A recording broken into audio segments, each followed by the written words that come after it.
tanta gente que gostaria de estar no lugar do meu entrevistado de hoje. Mesmo que for para ir para trabalhar, não faz mal. Só de ter o prazer de fazer as malas e ir para a França, acompanhar o nosso grande time brasileiro jogar e, dedos cruzados, para ganhar, vale a pena, né? Márcio Bernardes está aqui com a gente, vai contar um pouquinho da sua história de profissional do esporte, como é que é esse lance de estar acompanhando o Brasil em todas as emoções. Márcio, prazer imenso estar aqui. Você é ribeirão pretano, mas só está de passeio. Pois é, vim aqui hoje especialmente para abraçar você, abraçar a Darcy.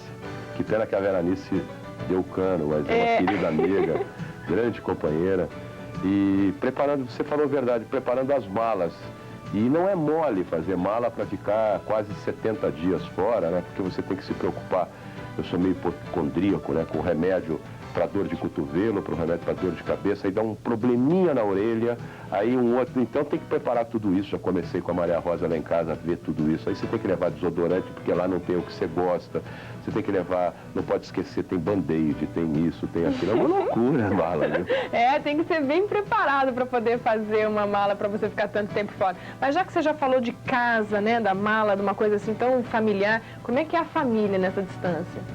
A gente tem uma comunicação quase que permanente. Eu, normalmente, quando viajo, nesses eventos, nós, na rádio que trabalhamos ou na televisão, nós temos uma linha de comunicação permanente, 24 horas com o Brasil.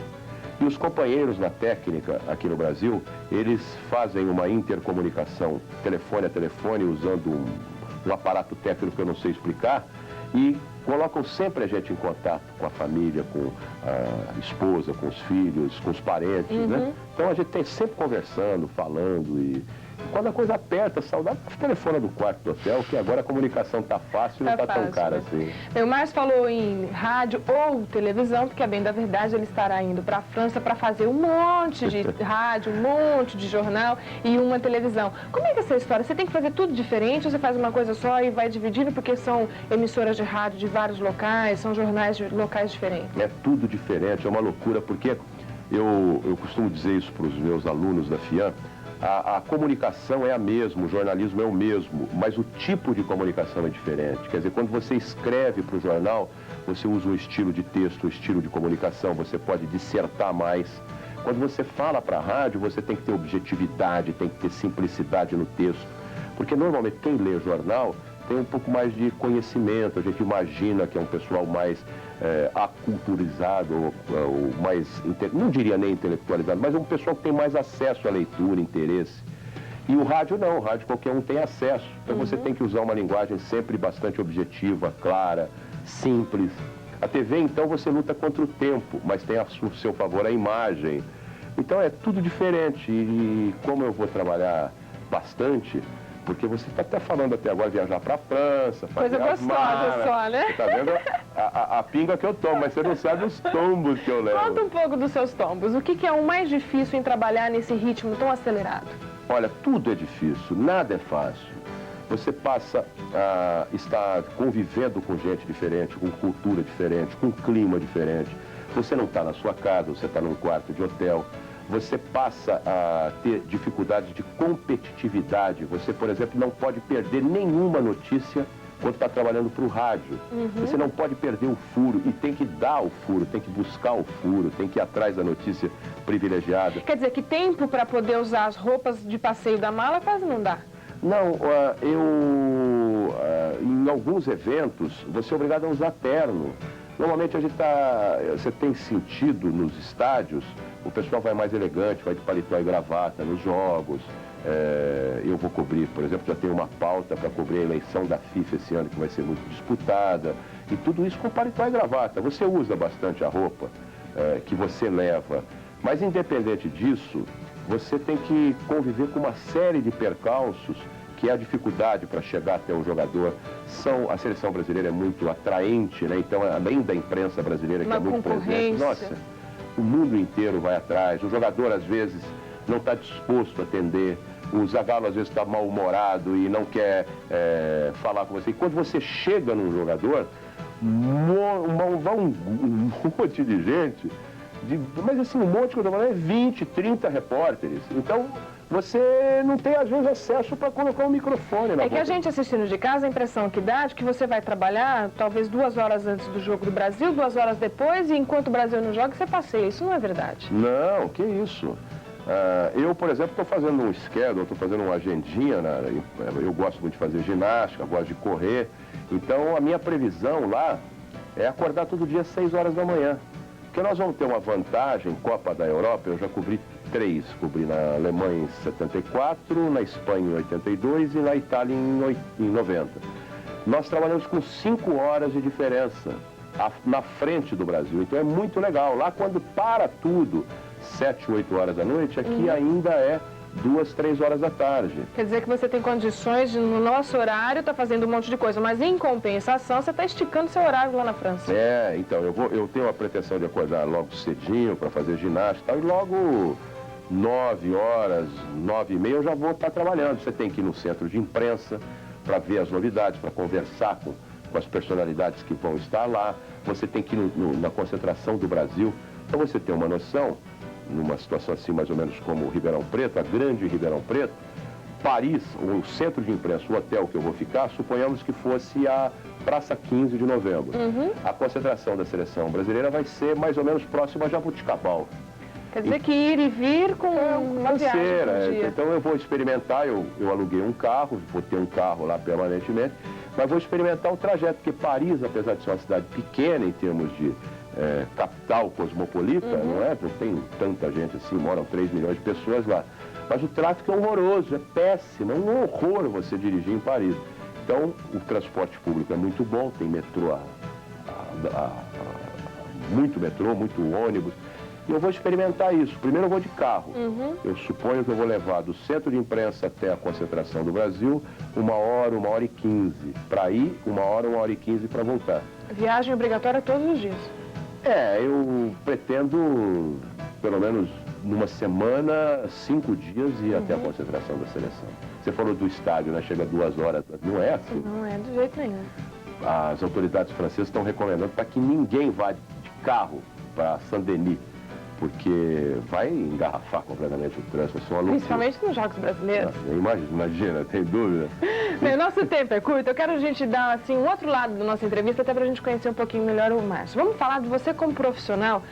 A gente sempre fala assim, tem profissional que não pode de jeito nenhum envolver o seu emocional com o seu profissional. Em relação ao futebol, o time que você torce, em relação lá fora, no que diz respeito à seleção brasileira, é difícil separar essa parte emocional do torcedor, do profissional de esporte, Márcio Bernardes? É muito difícil. Quem disser que separa racionalmente, eu não vou dizer que é mentiroso, porque eu não tenho esse direito, mas é um herói. Porque você está lidando com uma coisa emocionante, você está lidando com o seu emocional, você está lidando com alguma coisa que mexe demais com você, com o seu equilíbrio. Então, não tem jeito. Eu, por exemplo, eu não torci contra a seleção brasileira em 94, mas eu fui radicalmente em oposição ao Parreira, ao Zagallo, aos métodos, ao esquema tático. Para mim, a vitória nos Estados Unidos foi chupar bala com papel. Não teve muito gosto porque o Brasil... Quase que um acidente. Não, eu não diria um acidente, pelo contrário, foi muito programado, porque eles planejaram para não jogar contra a Argentina e contra a Alemanha ainda na fase inicial, só pegar na semifinal ou na final esses dois times que eram fortes adversários. Eles planejaram jogar e treinar fisicamente para que o time suportasse ao meio-dia, o sol do meio-dia, tanto que no segundo jogo contra a Suécia, os jogadores suecos, 10, 15 minutos do segundo tempo, estavam mortinhos, e dava dó de ver eles mal preparados, e o sol, e os jogadores do Brasil correndo. Então houve um preparo, houve uma coisa bem planejada. Agora, eu não gostei do estilo, do esquema tático do Parreira. Mas mesmo assim, quando o Brasil fazia um gol, eu não conseguia ficar... Claro, tinha que comemorar. Não, porque o Parreira eu não vou vibrar, eu vibrava muito.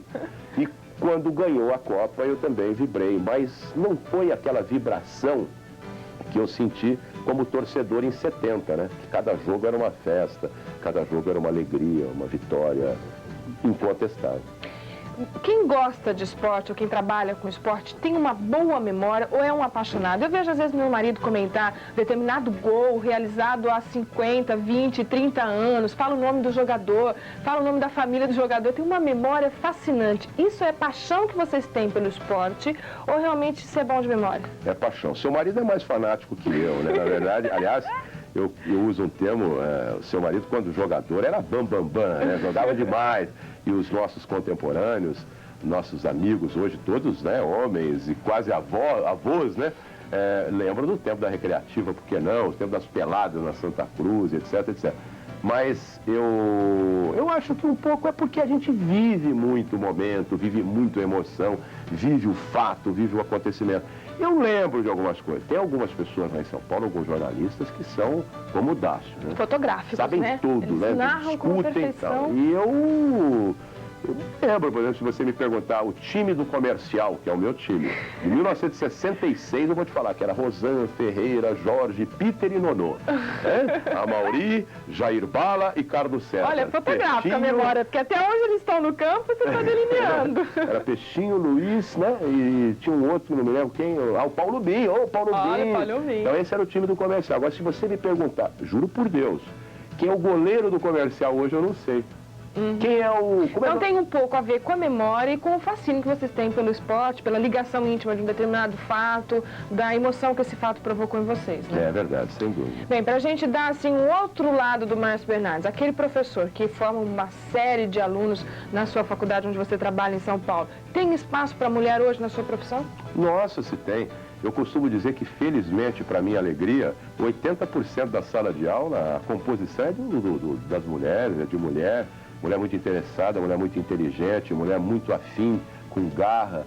E o jornalismo é uma profissão mais do que heterogênea, apesar de ter uma objetividade, ter a informação, ter a reportagem, com a segmentação, você quando faz assessoria de imprensa, você faz um tipo de jornalismo. Quando você escreve o jornal é de outro jeito, na televisão é outro, e assim sucessivamente. Hoje nós temos em São Paulo assessorias de imprensa especializadas só em tratores e máquinas agrícolas. Assessorias de imprensa especializadas só em voleibol, só em basquete e assim sucessivamente. E a mulher, eu acho que ela, nesse final de século, ela está mostrando que se adaptou profundamente ao jornalismo. Eu tenho uma aluna, tive uma aluna no ano passado que se formou por acaso. Anteontem eu fui paraninfo da turma de 97, que me deixou muito feliz pela escolha dos próprios alunos, e ela não era uma aluna muito boa no texto. E um belo dia eu faço uma interação, grupos de alunos com várias funções no quarto ano, e ela foi incumbida de fazer uma entrevista com o governador Mário Covas. É muito alegre, muito dinâmica, cara de pau. Então eu sempre chamava a atenção dela, olha, escreva, cuidado, leia jornal, leia revista. Mas ela foi para essa entrevista e ficou esperando, ficou gravando, tinha a pautinha dela, esperou meia hora, 40 minutos, todo mundo lá da TV Globo, da Manchete, da Record, dos jornais, das rádios. E ela não conseguia fazer uma pergunta. Quando a roda foi abrindo, os repórteres saindo, ela virou pro governador, ô Covas, vai me atender ou não vai? Só porque eu sou aluna? E Covas sensibilizou por aquela atitude inesperada, deu-lhe uma entrevista, deu para ela uma entrevista de 1 hora, e eu falei, quando eu soube, a partir de hoje você não escreve mais, você só vai ser repórter. Agora eu quero que ela chegue no Fernando Henrique, como é que é Fernando Henrique? Vai me ouvir ou não? Vai dar um jeito ou não nesse país? Muito bom, é bom ter histórias para contar, mas infelizmente nosso tempo está acabando, porque dá para a gente conversar de Copas passadas, de como seria essa Copa, de como vai ser a Copa deste ano, mas... né? Tempo é tempo, televisão é televisão, relógio é relógio. Obrigado pela sua visita no nosso programa. Boa viagem, boa sorte no seu trabalho. Leve nossas recomendações ao Brasil e que o Brasil vença no final de toda essa história. Muito obrigado a você, a Darcy, um beijo carinhoso à Veranice, ao Valtinho. Você sabe que, rapidinho, deixa eu contar para vocês, em 78 eu fui participar de cobrindo para a Rádio Globo, uma equipe que era fantástica, tinha Osmar Santos, Fausto Silva, Loureiro Júnior, J. Ávila, Juarez Soares. E eu fui cobrir uma excursão que a seleção fez 40 dias na Europa, antes da Copa da Argentina. O técnico era o Cláudio Coutinho. E a Veranice morava em Bordeaux, na França. E eu fui uma semana antes da viagem para visitar a Veranice. Fiquei lá com ela, com o Valtinho, 4 ou 5 dias. E aí que eu conheci a maravilha do vinho de Bordeaux, do Lafite Rothschild, do Châtelet. Que ela entende muito bem. Sabe, fala francês. Muito maravilhosamente. Então eu quero agradecer a vocês pelo carinho, pela recepção, deixar um abraço para minha querida Ribeirão Preto. Eu sempre falo que eu nunca vou deixar de dizer, eu sou ribeirão pretano, fora do Brasil eu não sou só brasileiro, eu não sou paulistano, eu sou ribeirão pretano. Às vezes até forço um pouco o meu R, fico com esse meu jeitão interiorano, mas essa é a minha origem, essa é a minha raiz. E eu estou indo embora, deixando meu coração aqui, minha saudade para todos os meus amigos, meus parentes, meus irmãos, minha cunhada, meus sobrinhos. E logo, logo volto, com certeza, vou manter contato com vocês pelas páginas do Jornal O Diário. E não muito otimista como você, hein? Eu estou até fechando um contrato publicitário aí com uma empresa.